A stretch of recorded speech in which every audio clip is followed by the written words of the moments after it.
여러분, 의학적으로 가장 무서운 병 중에 하나가 무엇인지 아십니까?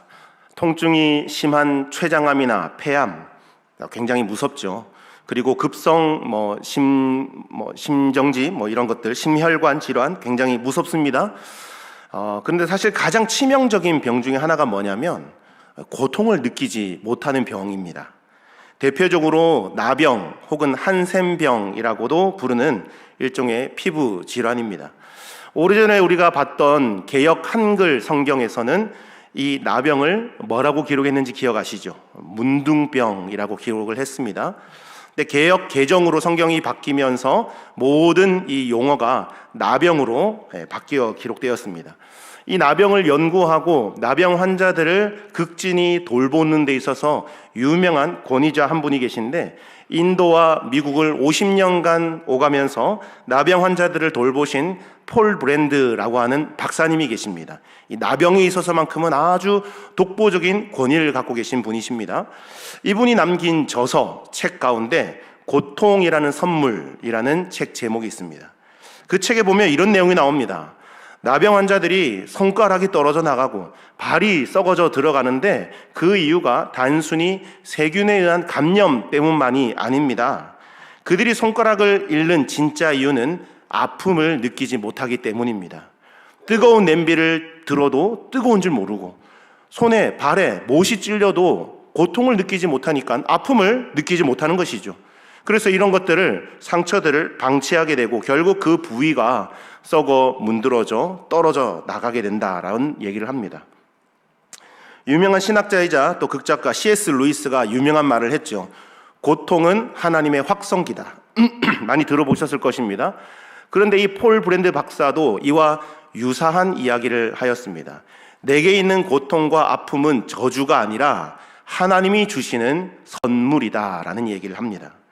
하나님께서 우리의 몸에 생기는 질병이나 고통을 통해서 하나님이 우리에게 전하고자 하는 그런 메시지가 있다는 거죠. 그래서 때로는 우리가 병에 걸리거나 어떤 고통과 아픔을 당하는 것을 통해서 그것이 우리에게 메신저 역할을 할 때가 분명히 있습니다. 이것을 통해서 하나님이 나에게 지금 무엇을 전달하고자 하는 메시지가 있다는 거죠. 그런데 여러분, 육신의 감각이 마비되는 것보다 더 무서운 것이 있습니다. 그것은 바로 영적 감각이 마비되는 것입니다. 하나님께서 혼내시려고 매를 드셨는데 무서워하지도 않습니다. 그 매를 지금 맞고 있음에도 불구하고 아픈지도 모릅니다.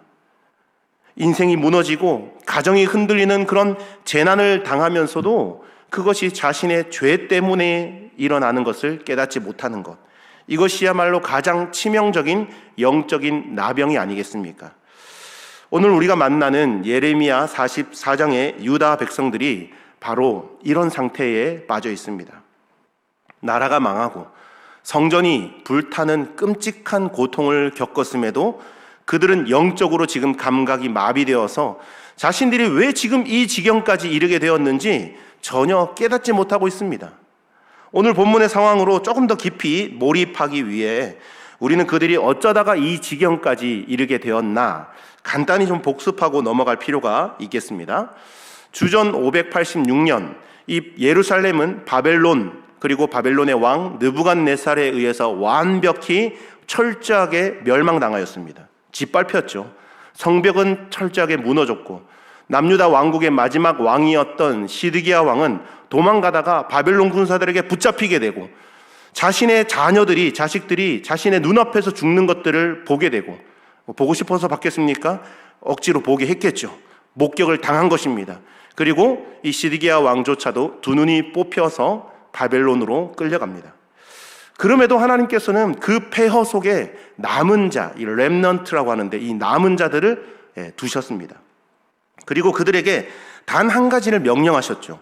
그 명령이 우리가 지금 앞서 쭉 지나오면서 봤던 말씀 가운데 예레미야 42장 10절 11절에 기록되어 있는데 제가 읽어드리겠습니다. 너희가 이 땅에 눌러 앉아 산다면 내가 너희를 세우고 헐지 아니하며 너희를 심고 뽑지 아니하리니 이는 내가 너희에게 내린 재난에 대하여 뜻을 돌이킴이라. 여호와의 말씀이니라. 너희는 너희가 두려워하는 바벨론의 왕을 겁내지 말라. 내가 너희와 함께 있어 너희를 구원하며 그의 손에서 너희를 건지리니 두려워하지 말라. 이렇게 말씀하셨습니다. 자, 이 말씀을 들었던 이스라엘, 남유다의 지도자들은 어떻게 반응합니까?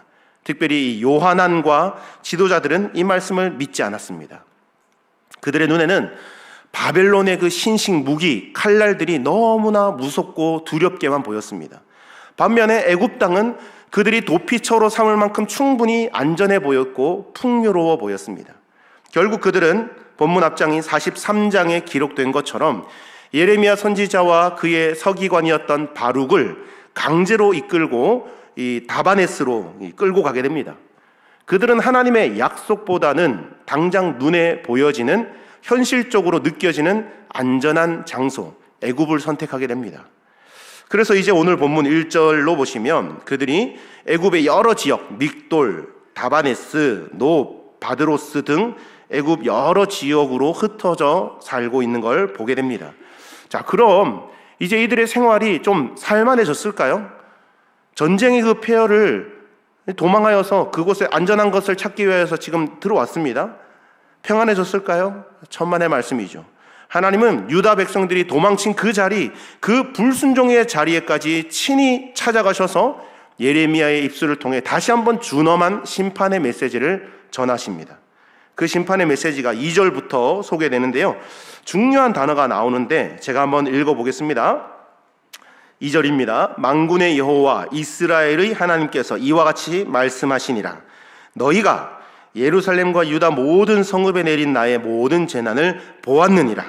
자, 여기까지만 읽겠습니다. 자, 제가 좀 강조해서 읽었는데 여러분 찾았습니까? 너희가 보았느니라. 이 두 개를 한번 붙여서 생각해 보겠습니다. 여러분, 너희가 보았느니라. 하나님은 지금 그들이 과거에 봤던 기억을 소환해서 다시 끄집어내셨습니다. 너희가 소문으로 통해서 들은 자가 아니지 않느냐. 너희는 직접 그 광경을 목격한 목격자다라고 말씀하시죠. 그렇습니다. 여러분, 그들은 예루살렘 거리에서 아이들이 굶어 죽는 것을 직접 생생하게 보았습니다. 그들이 예배하던 예루살렘 성전이 무너지고 그 기둥이 무너지는 굉음을 들었던 자들입니다. 이웃과 동족들의 시체가 산더미처럼 쌓여 있는 것을 보고 도망친 사람들입니다. 그렇다면 좀 깊이 생각해보고 좀 질문을 던져야 되지 않겠습니까? 도대체 우리에게 왜 이런 일이 일어났을까? 우리가 도대체 뭘 잘못한 걸까? 하나님을 모르는 세상 사람들도 뭔가 일이 생기면 항상 좀 아쉽긴 하지만 그 일을 원인을 분석하고 뭔가 대안을 막 제시합니다. 전쟁에 졌다면 우리나라의 국력이 약해서 진 걸 거야. 저 외교 정책을 잘못 펴서 진 걸 거야. 이번에 운이 없었어. 믿지 않는 세상 사람들도 이렇게 평가를 하죠. 하지만 우리 개혁주의 신앙을 가진 우리는 역사를 다르게 봅니다. 이 칼빈의 기독교의 핵심 교리를 정리하면서 칼빈이 하나님의 주권을 설명할 때 이런 표현을 합니다. 우주의 먼지 하나도 하나님의 섭리 없이는 움직이지 않는다. 모든 것이 하나님의 통치 영역 아래, 하나님의 주권 아래에 이루어지고 돌아간다는 것을 강조하는 표현이죠. 그러한 관점에서 볼 때 이 예루살렘의 멸망은 정치적인 실패가 결코 아니죠. 하나님께서 약속하신 예언의 말씀이 성취되는 바로 언약적 심판이었다고 볼 수 있습니다. 하나님의 말씀이 실현된 것입니다. 3절이 그 이유를 정확히 짚어줍니다. 제가 읽겠습니다. 이는 그들이 자기나 너희나 너희 조상들이 알지 못하는 다른 신들에게 나아가 분향하여 섬겨서 나의 노여움을 일으킨 악행으로 말미암음이라. 아멘. 하나님 분명히 말씀하십니다. 너희가 망한 것은, 그 이유는 바벨론 군대가 강해서도 아니고 너희들이 약해서도 아니다. 그건 바로 너희들의 죄 때문이다. 좀 더 깊이 들어가면 그 죄, 우상 숭배 때문이다 라고 말씀하신 것입니다. 여러분, 오해하시면 안 됩니다. 하나님은 결단코 심판을 즐기시는 분이 아니시죠. 4절을 보십시오. 저는 이 말씀을 준비하면서 이 4절을 읽는데 하나님의 그 막 애절한 마음, 하나님의 그 애통하는 마음이 마음에 막 와닿아서 너무 막 가슴이 아팠습니다. 4절 제가 한번 읽겠습니다. 여러분도 같은 마음으로 한번 보시기 바랍니다. 내가 나의 모든 종 선지자들을 너희에게 보내되 끊임없이 보내어 이르기를 너희는 내가 미워하는 이 가증한 일을 행하지 말라 하였으나, 여러분이 막 절절히 애끓는 그 하나님의 마음이 느껴지십니까? 여기서 끊임없이라는 히브리적 관용구는요, 쉬지 않고 열정적으로 라는 의미가 있습니다. 하나님은 결단코 그들을 포기하지 않으셨습니다. 선지자를 보내고 또 보내고 또 보내고 끊임없이 쉬지 않고 열정적으로 하나님의 말씀을 들을 때까지 계속 선포하셨죠. 마치 집 나간 자식이 돌아오기를 간절한 마음으로 기다리는 부모의 마음으로 선지자들을 보내고 또 보내서 말씀하셨습니다. 얘들아, 제발 이것만은 좀 하지 말아라. 우상 숭배는 내가 정말 미워하는 악 중의 악이다. 제발 그 죄만큼은 좀 돌이켜라, 끊어라. 그렇게 말씀하신 것입니다.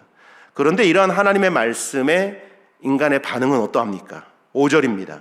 그들이 듣지 아니하며 귀를 기울이지 아니하고 다른 신들에게 여전히 분향하여 그들의 악에서 돌이키지 아니하였으므로.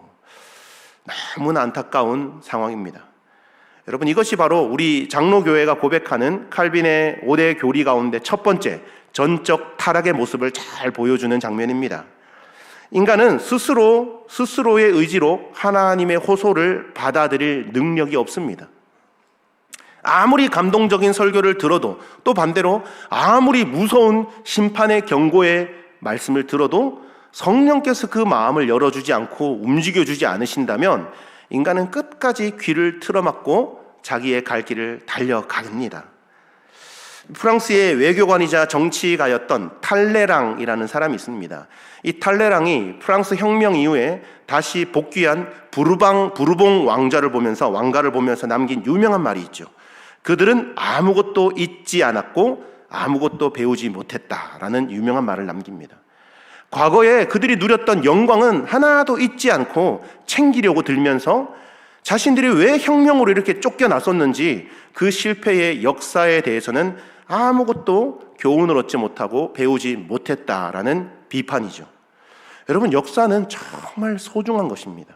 그래서 우리 교회 3대 비전 가운데 첫 번째가 무엇입니까? 네, 조금씩 나오는데 힌트를 드리겠습니다. 두 번째를 먼저 힌트를 드릴게요. 인물을 키워 세상을 변화시키는 교회. 많이 들어보셨죠? 세 번째, 성도들의 영적 건강을 책임지는 교회. 자, 이러면 이제 첫 번째 말씀하실 수 있겠죠. 다 같이 시작. 아주 훌륭한 성도님들이십니다. 역사와 사회를 의식하는 교회입니다. 그러면서 담임 목사님께서 항상 강조하시는 부분이 있죠. 역사 속의 교회란 전달, 계승, 보존, 발전의 이 패턴 속에서 그 존재적 순간을 책임을 회피하지 않고 현재를 파악하여서 그 순간에 주어진 무대 위에서 그 역할을 감당하는 것이다. 그런 측면에서 볼 때 우리 분당중앙교회가 지금 감당하고 있는 인류의 실천 사역은요, 반드시 훗날에 역사 속의 한 줄로 기록될 줄 믿습니다. 근데 이걸 그때 가서, 뒤에 가서, 이제 우리 지금으로 따지면 미래겠죠. 미래에 가서 깨닫는 무지한 자가 되지 말고 지금 이 시대에 그 사역이 얼마나 귀한 사역인지 깨닫고 함께 기쁜 마음으로 믿음으로 동참하시는 우리 모든 성도님 되기를 간절히 소망합니다. 오늘 이 유다 백성들의 모습을 보면요, 바로 이 역사의식, 역사 전달, 계승, 보존, 발전, 여기에서 실패했습니다. 역사의식을 잃어버렸기 때문에 다음 세대에게 뭘 전달할 게 있겠습니까? 그 당대에서 이미 다 소멸하고 잊어버렸기 때문에 줄 게 없습니다. 또 다음 세대 입장에서는 받은 게 없지 않습니까? 전달받은 게 없으니 계승할 게 뭐가 있겠습니까? 또 보존할 것이 없으니 다 자연스럽게 발전을 이룰 수 없습니다. 오늘 유다 백성들이 딱 이렇습니다. 그들은 예루살렘의 화려함은 그리워했지만 왜 예루살렘이 망했는지, 왜 이토록 철저한 심판과 멸망을 당해야만 했는지, 그걸 지나온 과거 선조들, 부모 세대의 역사의 장면을 통해서 깨닫지 못했습니다. 주 안에 사랑하는 여러분, 혹시 우리의 모습도 이러한 모습이 발견되지 않으십니까? 고난이 지나가면 그때 참 힘들었어. 이게 하나의 무용담처럼, 그냥 추억처럼 돼가지고 그때 내가 참 힘든 세월을 보냈지, 고통을 당했지, 추억은 하지만, 그런데 내가 그때 왜 그런 고난을 당했지, 내가 왜 그런 고통을 당했었지에 대한 영적인 교훈은 잊어버리고 또다시 같은 죄를, 같은 잘못을 반복해서 짓는 우리의 모습이 있지 않으십니까? 이러한 모습은 영적으로 자살 행위에 가깝습니다. 이를 잘 보여주는 본문이 오늘 우리가 살펴본 7절, 8절에 기록되어 있습니다. 7절 말씀을 보시면 하나님이 탄식하십니다. 제가 읽어보겠습니다. 만군의 하나님, 이스라엘의 하나님 여호와께서 이와 같이 말씀하셨느니라. 너희가 어찌하여 큰 악을 행하여 자기 영혼을 해하며. 자, 마지막에 자기 영혼을 해하며, 이걸 그냥 두 글자로 하면 자해죠. 자해. 남을 해치기 전에 자기 영혼을 스스로 난도질하는 것입니다. 그들은 살기 위해 애굽으로 도망하였습니다. 오로지 그들의 목적은 생존이었습니다. 그런데 그 생존을 위해서 선택한 방법이 뭡니까? 우상 숭배, 다른 신들에게 분향하는 것.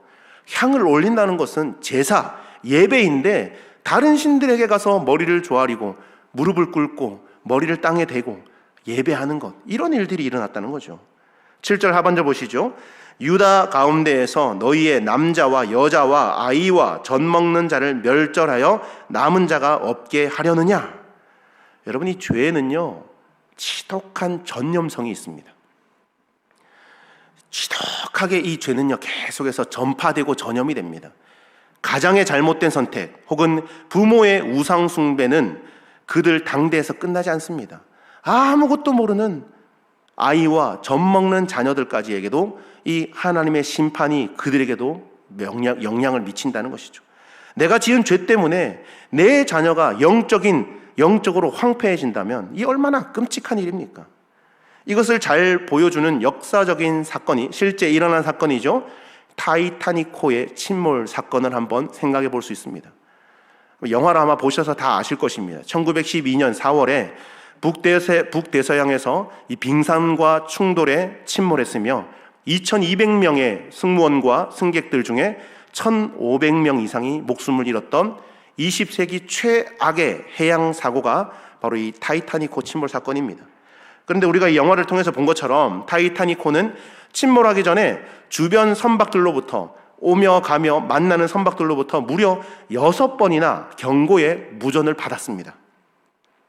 그 중에 마지막으로 무선을 보내줬던 배가 캘리포니아호인데 이 캘리포니아호가 전해준 경고는 굉장히 구체적이었습니다. 지금 우리 배는 얼음에 갇혀 있다. 너희들이 앞으로 갈 길, 우리가 지나온 길인데 조심해라. 큰 빙산이 있다.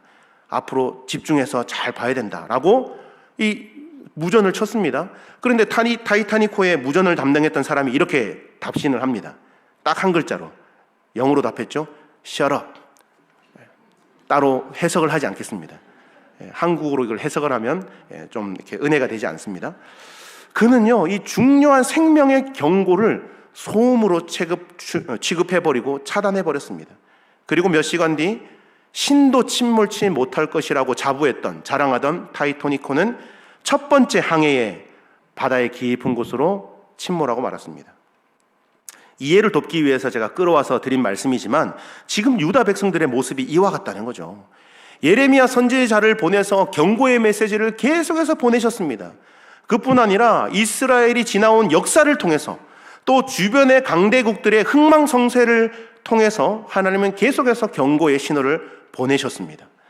바로 앞에 큰 빙산이 있다. 이것처럼 이렇게 알렸듯이 너희들 우상 숭배를 멈춰야 된다 경고하셨죠.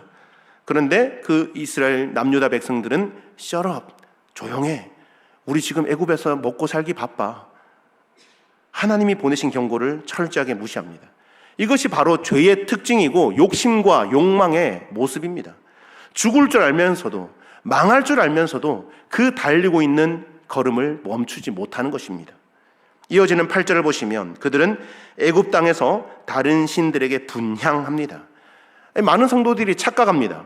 환경이 바뀌면 신앙생활 잘할 수 있을 텐데, 돈이 좀 많이 벌면, 물질적으로 풍요로우면 내가 신앙생활 잘하고 하나님께 헌신할 수 있을 텐데, 이 문제만 해결되면, 좀 직장만 좋은 직장 가면 하나님께 더 헌신하고 충성할 텐데, 그러나 여러분, 그것이 아니라는 것을 본문이 증명합니다. 유다 땅에서 우상 숭배하던 자들은 애굽 땅 가서도 우상 숭배합니다. 광야 같은 이 유다 땅보다 화려한 신전이 즐비한 애굽에서 받는 유혹이 훨씬 더 거셉니다. 주 안에 사랑하는 여러분, 여러분에게 애굽은 어디입니까? 하나님의 말씀이 없어도 안전하다고 느껴지는 물질의 풍요로움입니까? 다양한 사람들과 풍성하게 맺어둔 인맥입니까? 여러분 기억하십시오. 사람이 변하지 않으면 아무리 그 사람을 천국에 데려다 놓아도 그곳을 지옥으로 바꿀 것입니다. 환경이 문제가 아니라 우리의 마음이 본질적인 문제라는 것입니다. 그래서 9절에서 하나님은 묻습니다. 9절 제가 다시 한번 읽겠습니다. 너희가 유다 땅과 예루살렘 거리에서 행한 너희 조상들의 악행과 유다 왕들의 악행과 왕비들의 악행과 너희의 악행과 너희 아내들의 악행을 잊었느냐? 자, 이 부분도 앞부분과 뒷부분을 좀 붙여서 이제 얘기를 해보면 너희가 악행을 잊었느냐 이거죠. 성경에서 기억하라는 명령은 은혜와 직결됩니다. 기억하라 이건 무조건 은혜와 연결됩니다. 반대로 잊지 말라라는 명령은 주로 죄와 연결됩니다. 우리가 받은 은혜는 반드시 기억되어야 됩니다. 우리가 지은 죄는 회개하여서 고백하여서 씻어내야 됩니다. 그러나 타락한 우리 인간의 본성은 이걸 정반대로 행하죠. 은혜는 물에 새겨서 금방 잊어버리고 하나님께 받은 여러 가지 감사의 조건들은 다 잊어버리고 자신이 지은 죄는 합리화하여서 또 머릿속에서 지워버립니다. 이것은 단순한 건망증이 아니라 하나님을 무시하는 의도적인 망각의 행위입니다. 이제 오늘 설교의 핵심이자 결론으로 나아가는 구절인 10절 말씀입니다. 10절 제가 상반절만 먼저 보겠습니다.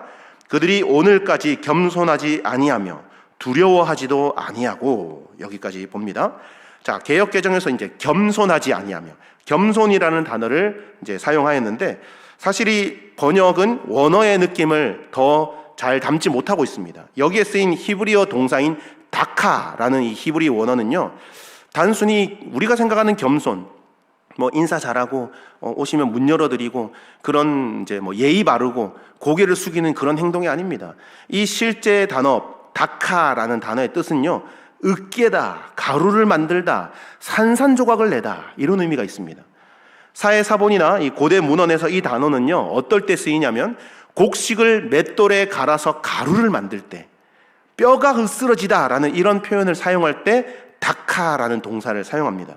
즉 하나님이 원하시는 겸손은 뭐냐면요, 하나님 저는 이것도 못하고요, 이것도 부족하고요, 이렇게 하나님 앞에 내가 부족하고 못한다 이 정도로 점잖은 고백이 아니라는 거죠. 하나님 저는 완전히 무너졌습니다. 철저하게 깨졌습니다. 내 자아가 맷돌에 갈린 곡식처럼 가루가 되었습니다. 내 안에 의는 손톱만큼도 없습니다. 그렇게 고백하는 것이 철저한 자기 부인의 모습을 보이는 것이 바로 이 본문이 말하고 있는 다카, 겸손이라는 단어죠. 시편 51편에서 다윗이 바세바와 간음을 한 뒤에 침상을 적시며 눈물을 흘리며 회개할 때 하나님께서 구하시는 제사는 상한 심령이라 라고 고백하죠. 그때 다윗의 마음은 뭐 왕의 체면이고 뭐가 아무것도 없습니다. 철저하게 바닥까지 낮아지고 내려지고 짓밟히고 으깨어진 상태입니다.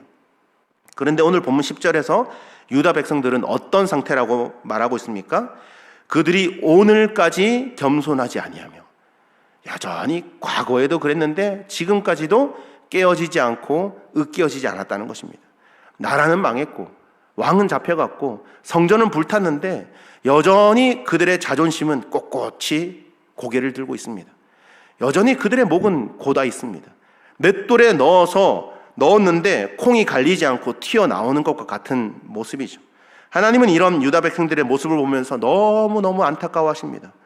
여러분, 올리브 열매는 그대로 두면 그냥 식탁의 반찬, 그냥 이렇게 우리가 먹을 수 있는 그런 반찬에 불과합니다. 하지만 이 올리브 열매가 무거운 맷돌 아래에 들어가서 이겨지고 이겨지면 터질 때 바로 황급빛 이 감람류, 기름이 되어가지고 성전에 불을 밝히는 데 사용되기도 하고 상처를 치유하는 약이 되기도 합니다. 이 껍질이 깨어지지 아니하면 알맹이는 결코 나올 수 없습니다. 한 알의 밀이 땅에 떨어져서 썩지 아니하면 어떻게 열매로 드러날 수 있겠습니까? 하나님께서 때로는 우리 인생을 맷돌에 넣으시는 것 같을 때가 분명히 있습니다. 때로는 그 맷돌에 넣으시는 작업이 사업의 실패로 드러나기도 하고, 그리고 갑작스러운 건강의 악화로 나타날 때도 있고, 그래도 이건 견딜만 합니다. 나보다 내 문제 때문에, 내 죄 때문에 내 자녀에게 어떤 어려움의 문제가 나타나면 너무나 고통스럽죠. 그러나 하나님께서 우리를 이 맷돌에 넣으시는 목적은 분명히 기억하시기 바랍니다. 우리를 죽이려는 것이 아니라 우리의 딱딱한 자아의 껍질을 깨뜨리고 진짜 생명이 흘러나오게 하시기 위함인 줄 믿으시기 바랍니다. 유다 백성의 비극은 고난을 당하지 않아서가 아니라 고난을 당하면서도 깨닫지 않은 데 있다는 것이죠. 말씀을 정리하겠습니다. 오늘 우리는 예레미야를 통해서 들려주시는 하나님의 준엄한 경고를 들었습니다. 첫 번째로 영적인 감각을 회복해야 합니다. 하나님께서 주시는 고통은 우리를 살리기 위한 신호라는 것을 꼭 아셔야 합니다. 지금 여러분의 삶에 반복되는 어려움이 있다면 환경 탓, 조상 탓 그만 멈추시고 하나님 앞에 엎드리시기 바랍니다. 주님, 이것이 저를 깨우시는 사랑의 채찍입니까? 이것이 하나님이 나에게 주시는 메신저입니까? 라고 물으십시오. 영적인 나병에서 치유되어 죄에 대해서 더욱 민감하게 반응하시는 것이 우리가 사는 길인 줄 믿으시기 바랍니다. 두 번째로 영적인 애굽을 떠나 말씀의 자리에 거하시기 바랍니다. 세상이 말하는 안전, 세상이 좋다고 얘기하는, 세상이 주는 돈, 평안 이런 것들 다 거짓입니다. 언제 타이타닉호처럼 가라앉을지 모릅니다. 그럼 어디가 가장 안전합니까? 바로 하나님의 말씀이 거하시는 곳이 가장 안전한 곳인 줄 믿으시기 바랍니다. 내 생각, 내 계획을 다 내려놓고 투박해 보여도, 때로는 동의되지 않더라도, 내 생각과 맞지 않더라도 하나님의 약속을 붙드시기를 바랍니다. 세 번째로 십자가 앞에서 철저하게 깨어지시기를 바랍니다. 우리는 스스로의 힘으로 마음을 깨뜨릴 수 없는 완악한 존재들입니다.